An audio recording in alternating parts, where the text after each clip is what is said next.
welcome to Red Clay This Month, the show that brings light to important educational issues that affect the students at the Red Clay Consolidated School District here in Wilmington, Delaware.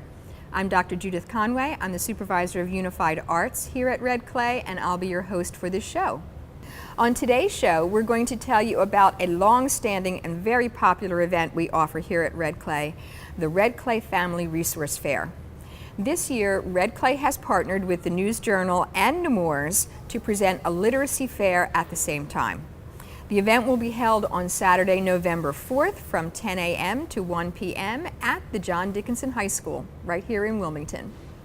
Please join me in welcoming Michael Simmons, our Manager of Federal Programs, who heads up the organization of the Family Resource Fair. Good morning, Dr. Conway. Good morning, Michael. How are you? All right, and yourself? I am great, thank you. Thanks for having me. Oh, well, thank you for being here and talking about the Family Resource Fair. I know it's near and dear to your heart. So tell us, the Family Resource Fair, like, how long have we done it? What's its history? What's its purpose? Oh, Judith, I'm not 100% sure I can tell you the history behind it. I was hired in federal programs about 3 years ago, and I took over the Family Resource Fair. So as I know, this is the 11th year that we have had the Resource Fair, and that the community really enjoys it. We have a number of families that come out to see what services that we have in our district. All of the schools come out to participate to show off what they do in their schools, almost like another open house, and it has been a well-attended event. Oh, absolutely. So, like, what kinds of community people present, if you will, or have a table at the resource fair? So we have small business owners, local auto shops will come and they will teach you car safety. They will teach parents how to put their infants in the car. We have Vision to Learn that come and support the communities by giving out free glasses when students need it. We have health screenings for a number of students that need it, and families need it as well. All the schools talk about the program that they have at the school. McCain in particular has a great FFA program, an animal science program that they show off at the school. Our special services department also does a big presentation to families about how they can assist them as well. Oh, excellent. I know, I love going to the Family Resource Fair. I know my art teachers are there, yes, and they are. My librarians are there. And we have someone, a representative from each school in each department in our district, so the district is well represented at the Resource Fair. Yeah. I know that some of the most interesting things that I've seen there are a lung, like a healthy lung, and a lung of someone who has smoked. That was really impressive to me. And I know I've done the glasses, you know, the driver's ed folks let you put the glasses on and ask you to walk a straight line, and that's what it would be like if maybe you shouldn't be driving a car. I can't tell you about that. I don't drive drunk. But anyway. I know you don't. I know you don't. But every year we like do something different. Experiential things. Like, it's not just stand and look. I know there's a lot of people who do things like, I know the science folks do all sorts of experiments with kids, and they have, you know, simple experiments, but again, it's interactive. It's well, every year enjoyable. we'll do something different. You know, each school will come up with a nice little idea on what they want to do to show off at the community. Last year we hired a new lead nurse, and and she brought in some community representatives to have the spine. I think that's what you were referring to, along with some other health screening organizations. Some of the schools, they do experiments. I'm not sure what they're going to do this year, because of course they want to show off of what, you know, some new programs that they have. Exactly. McCain does a great job with family consumer science, does something as well. You know, it was definitely a very interactive fair. Not every station is interactive, but we definitely have some presentations that are definitely great. Absolutely. So, is the fair open to the general public, or do you have to be a member of Red Clay in order to go? You know, we really would like our Red Clay family to come out and support us, but you don't have to be a Red Clay family. If you live in a community, if in the hills of Hocassa and all the way down to Wilmington, you can come and participate in the fair. We do not turn anybody away at all. Red Clay, you know, is one big happy family. We'd like to welcome anybody from Wilmington to come support us, and for us to give them resources that they can use in their homes. Right. And I think that resource part is really important, because I know I've actually gotten a flu shot. For real? For real. Oh, okay. At the Family Resource Fair. So, like, there's a lot of things that can happen, and I know there are some dentists that come, and like, it's just such a wide variety of as you pointed out, like just the general resources. Certainly resources that the school district provides, but then the community ones. And I think last year we probably had about 30 to 40, maybe 50 different outside vendors, resources that the community can use. And this year I'm definitely hoping we do more. Jen Jeans, the secretary and federal program department, she does a great job with soliciting community representative, community help. So, you know, we're looking to make this year even better than last year. Oh, excellent. And I know there's always food. Yes. So when I've been there, it's just grown so much. So it's the whole gym and the whole cafeteria. We use the gymnasium and the cafeteria, and this year we're partnering up with the News Journal and the Moore, so we're looking to have 2 gymnasiums and a cafeteria used this year. Oh, nice, nice. Well, I am looking forward to coming. It is always a good time. I want to thank you very much, Michael, for I appreciate that. coming And I hope that I see you with us. guys, I don't know which camera I was looking into, but I hope to see you guys Yeah. November 4th. Thank you. Yes, absolutely. So please stay tuned for our next guest, who will share a different perspective on today's topic.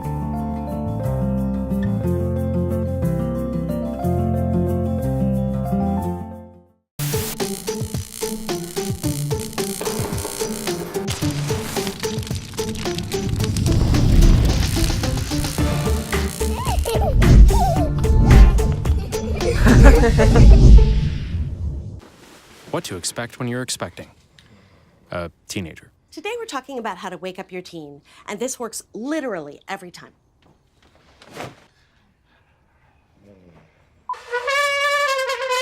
Good kisses. Good kisses. You heard how loud I heard. It wasn't you. It was the... Is that bacon? You don't have to know it all to be a perfect parent. Thousands of teens in foster care will love you just the same.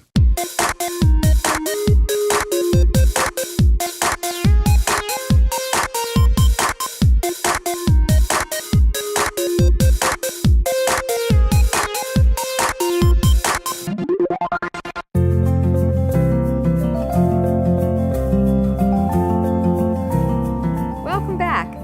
Please join me in welcoming Matthew Albright, the engagement editor at the News Journal, who is co-sponsoring our Family Resource Fair.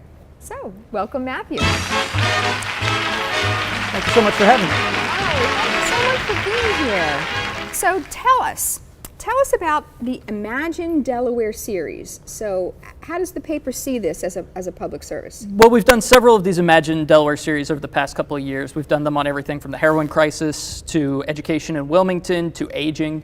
It's basically our chance to sort of take a step back and get out of the day-to-day reporting that we do on sort of breaking news and everything like that, to say these are some big issues that are affecting Delaware, and to sort of start a conversation on how we can start to do better on those issues. Red Clay has partnered with us. We've been happy to have Red Clay partner with us on a lot of these before. Oh, good, and good. basically the goal is to get all the smartest people who deal with these issues in a room and sort of talk about ways that we can move forward. So, what is it you're going to do at the resource fair that will help this? Well, part of what we're doing is we're going to have a lot of really smart people in that room. And as journalists, we're always looking to talk to people who are on the ground dealing with issues like literacy, and coming up so that we can write stories, write columns, steer what we write about and how we write about it, so that in the future we can really drive a discussion on this issue, because it's something that we very much care about. And so, literacy is your latest topic? Well, obviously literacy is very important to a newspaper. We want people to be able to read, right, because they want to read the Absolutely. newspaper. And so like our job is to go out and find the most important stories and the most important things that are happening in the community and bring them to the average reader so that they can understand what's going on in their world. And obviously the more people who are literate, the more literate people are, the more effective we're going to be in that mission. So it's something that we care about. And then more importantly, you know, we're a part of the community. We're really invested in Delaware being a strong community, and the research is pretty clear that from healthcare to financial literacy to the economy, pretty much any measure of how healthy a community is improved when literacy is improved. And that makes a lot of sense, that people need to be able to read. Not everything is on video, and sometimes sound bites just aren't enough, and Absolutely. you need to read well, you need to be able to get information that is more in depth. So Right. We just did, the News Journal just did a big series where our reporters put a lot of work into explaining what's really going on with some of the violence that's in the city of Wilmington. And it's the sort of thing that to really understand it, you need to have data, you need to have facts, you need to be able to read in many different ways to understand what's really going on in a situation, and the literacy that requires is something that we very much want to build. and you can see that too from that you're not going to get the whole story from one story. Exactly. That there's a TED Talk, I can't remember who did it, but it was fabulous, about that nothing is one story. Absolutely. That it's all about perspectives and looking at things through different lenses and from different angles.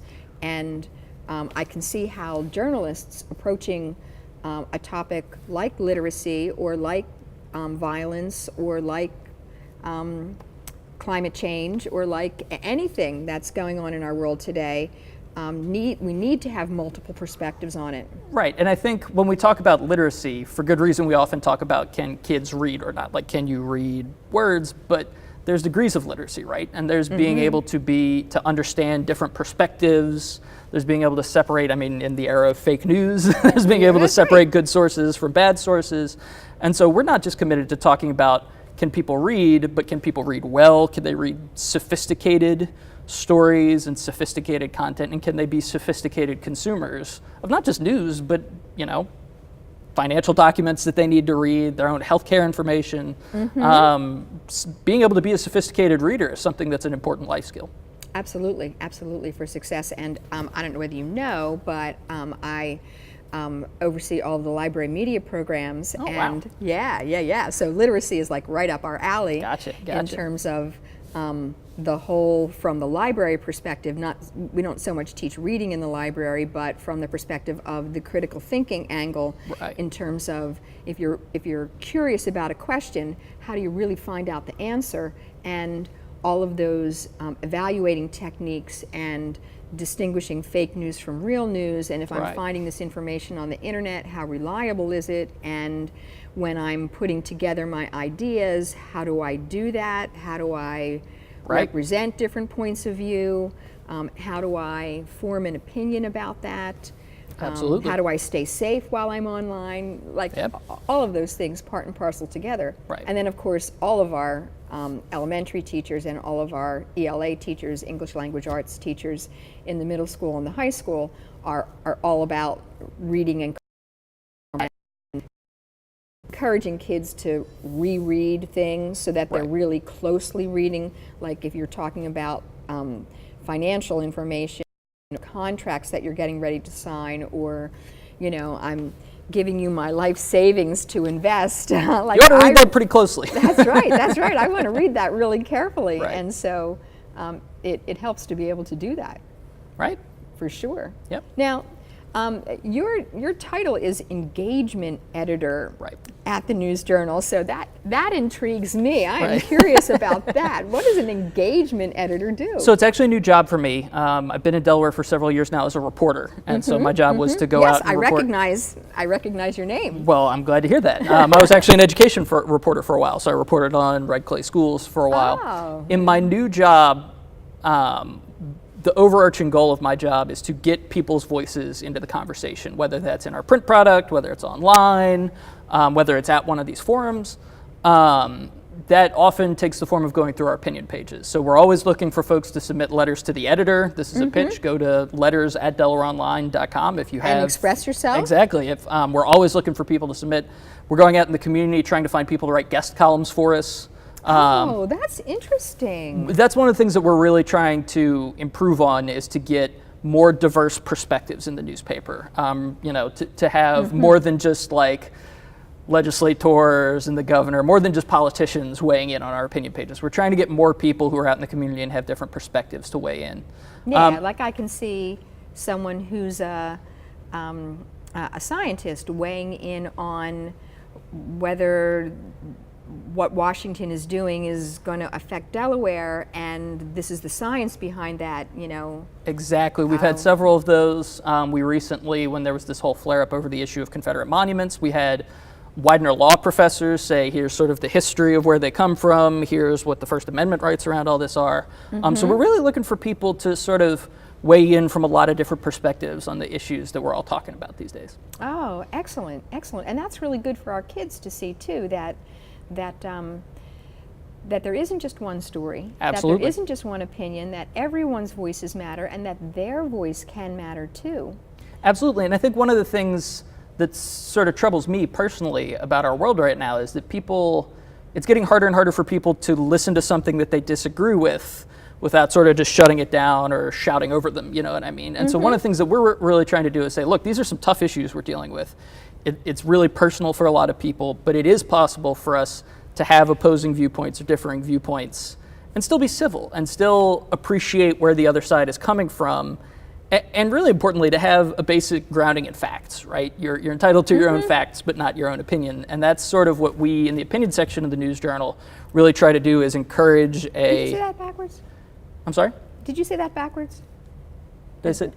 You're entitled to your own facts, but not No, your own... I did say that Okay, backwards. okay. If I said that way, Just- you're entitled just to your checking. own opinion, but not your own facts. If I Okay, said okay. that I backward, thought we were apologize. taking a turn there, and I No, was like, no, wait a absolutely minute. not, absolutely not. The facts are the Okay. facts, and then you develop opinions based off Right, of the right, facts. right. And sometimes reasonable people are going to disagree, and we need to be able to disagree reasonably. That's right, absolutely. And so all of these ideas are going to be moved along Right. at the literacy part of the Family Resource Fair. Absolutely, and there, in the quest to try and increase literacy rates, there are a whole bunch of different ideas for how you could do that. And there's a whole bunch of different people who could be involved in that. Obviously, the schools are one of, if not the biggest player.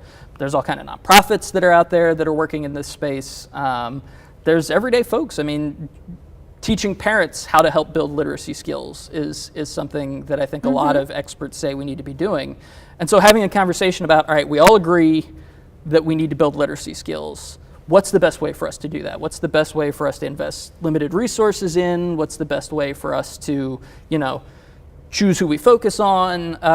That's sort of what we're here for, is to shepherd that conversation. And this forum, I excellent. think, will be a really interesting way for us to do that. Oh, excellent, excellent. Well, thank you, Matthew, for coming on air with us. Thank you and so much for having me. Sharing this, and I have to tell you that the News Journal's support is really much appreciated by Red Clay. Well, we're happy to do that. Red Clay has been a great partner for us in a lot of things. Oh, excellent, excellent.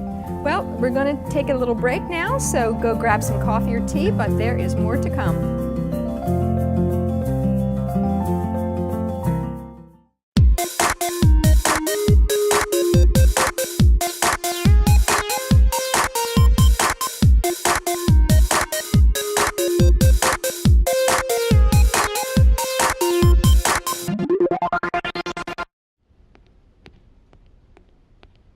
There. Can I tell you a cat joke? Just kidding. Why did the girl ask the mushroom to dance? Because he was a fun guy. What do you call a pig that knows karate? Pork chop. Why was the basketball court all wet? Why? Because the players kept dribbling all over it. Can I tell you another one? So how does a tissue dance? Put a little boogie on it. What's Beethoven's favorite fruit? Banana. What is a boxer's favorite drink? Fruit punch.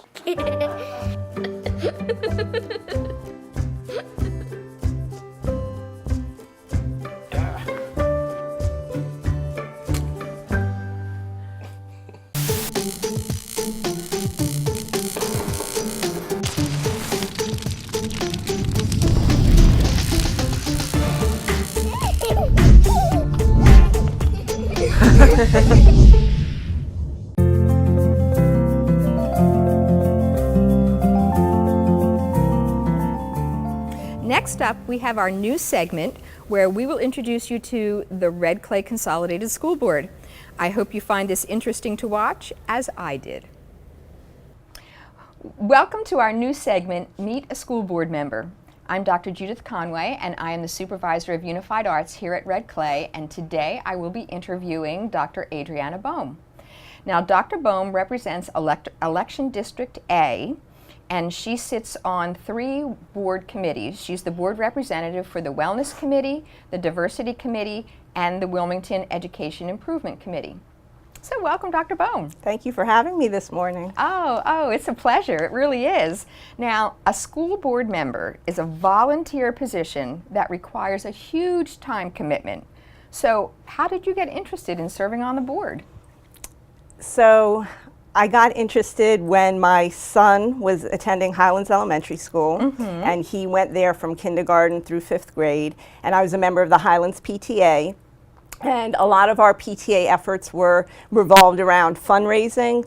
Highlands ended up being a priority school, so the school doesn't have a lot of money, so there wasn't a lot of funding for after-school activities, extracurricular events, taking them places. So we did a lot of fundraising. But when my son was in about 2nd grade, I went to one of the PTA meetings and I said, well, I think that there are other issues that we need to do work around, not just fundraising. I mean, fundraising is important. I did participate. But I said there were issues that were more structural level that I thought we could address, and I thought that we needed to do some of that work through the PTA. So people talked about that for a little bit, and at the time there was a woman who was the president of the PTA who I did not know at all, Tizzy Lockman, who's now one of my best friends. And she said, what we need is an advocacy chair. And I said, oh, that would be a great idea. And she said, okay, so now let's vote on an advocacy chair position. And they did that. And then they said, we want you to be the advocacy chair. So I said, oh, well, I didn't know that's what was going to happen. But I said, all right, I have a lot of things to say, so I would be the advocacy chair.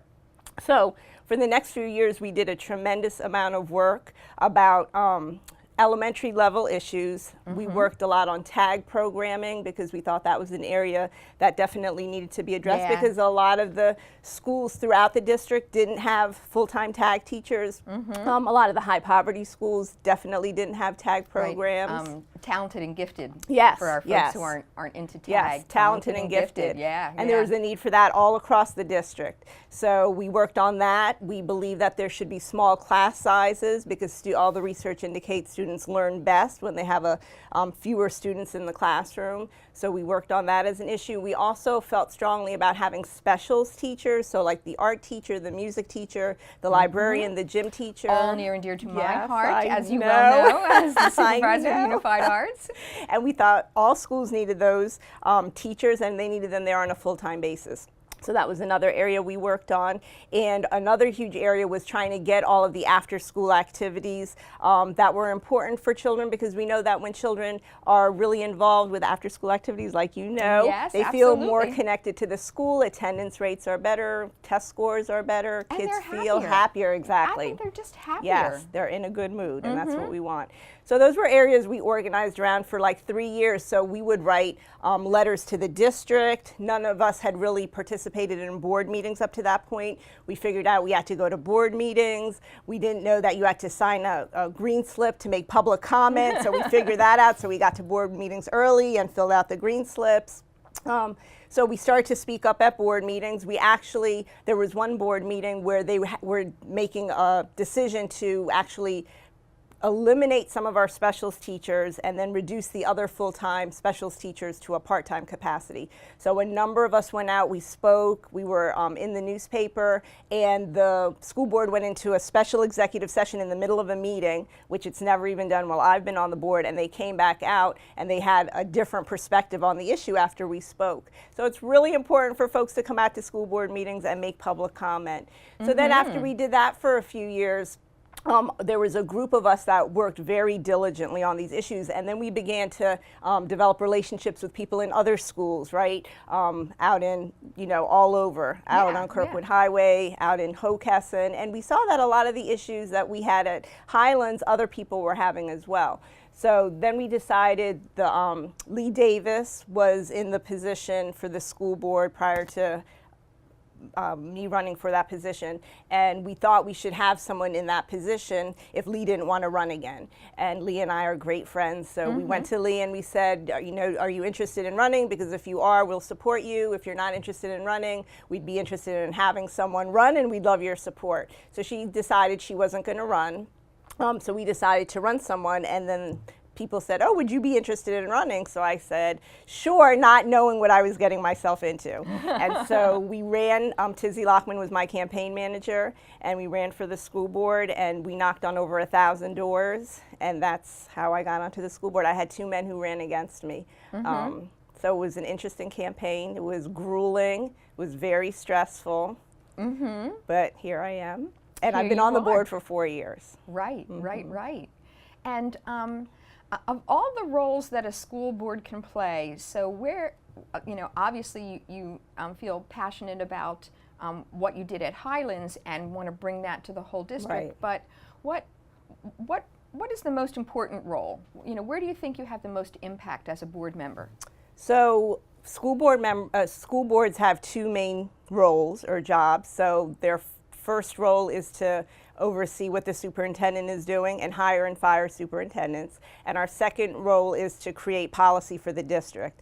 And I think as someone who is in education, I do teach, the primary goal for me is to create policy for the district that's supported by other board members and that's supported by the community and really spearheaded by the community so that we can move our district forward and become even more cutting edge and become even more dynamic and even more wonderful and actually increase student success. So I've actually introduced a number of resolutions and I've worked hard. I write most of my own resolutions.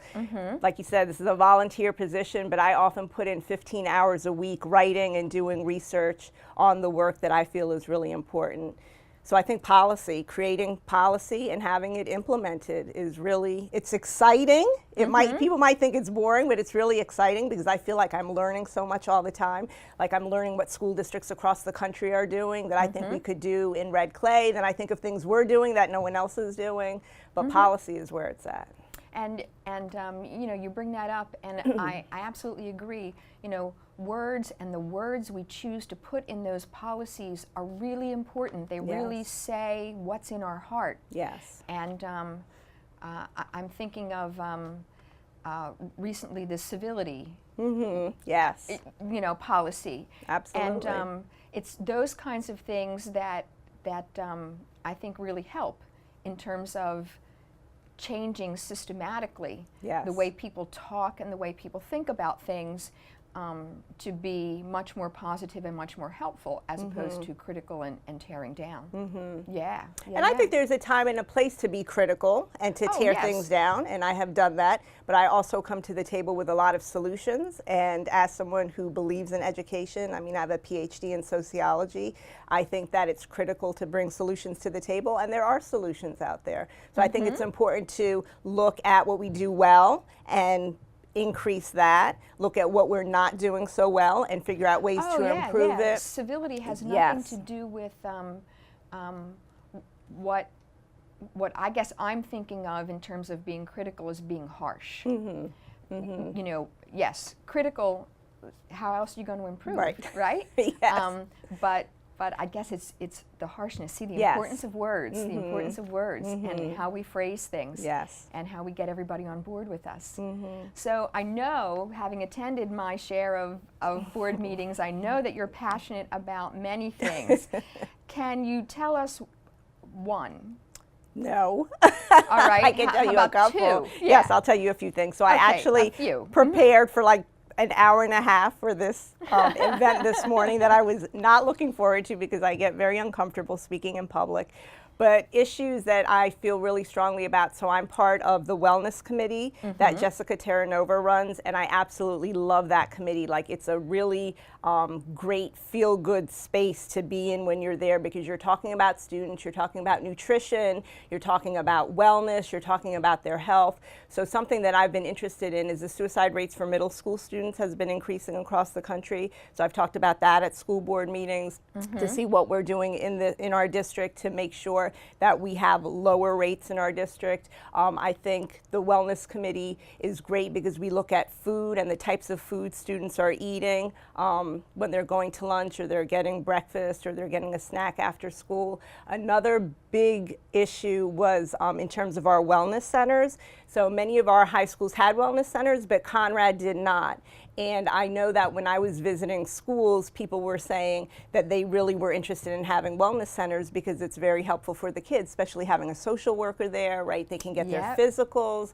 And so we decided to go on a campaign for Conrad because that was the last remaining school in our district that didn't have a wellness center, and we wrote letters to legislators. I wrote letters to people in the community asking them to write letters to legislators. I wrote letters to teachers asking them to write letters, and we had a huge letter writing campaign and other people were involved. But last year we got the wellness center at Conrad and it's absolutely beautiful. I had a tour maybe 2 weeks ago and I mean the color is really welcoming. I mean, it looks like a doctor's office. They have multiple rooms. They have a full-time social worker.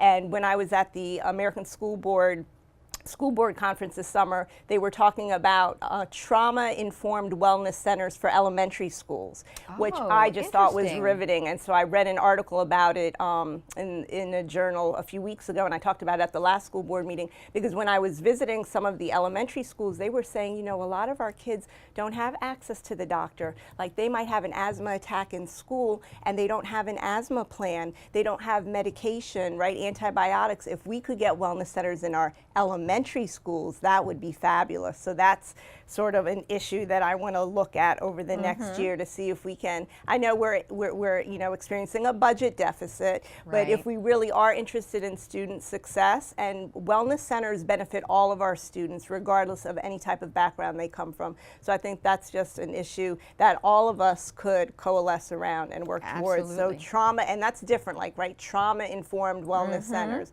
So we have people in there who specialize working with children who come out of households where there is trauma, come from backgrounds where they need more support. So wellness and health are definitely priorities for me. Another thing I've worked a lot on would be small class sizes and inclusion. I went to a number of schools while the inclusion debate was going on, and I visited the schools and I listened to what teachers had to say and parents and the students, and then we decided to delay inclusion for a year, and there's a lot of work that was done in that area. So I still am very interested in inclusion and making sure that all of our students who have all types of needs are getting the resources they need, which is also why I'm very interested in equity, and I actually worked on creating a resolution for the creation of an equity plan for Red Clay. Yes, and yes, I I think remember. that's absolutely cutting edge, and Dr. Dougherty supports it.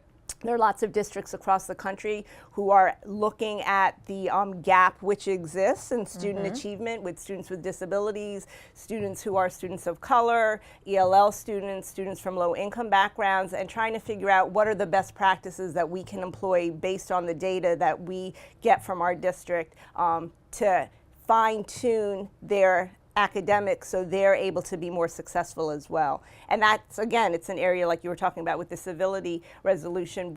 You have to look and be critical and try and figure out where our weak spots are, and then say, hey, that's an important, you know, area that I want to develop. I want to do better on that. So figuring out a way, and that committee also, we had our first meeting a week and a half ago.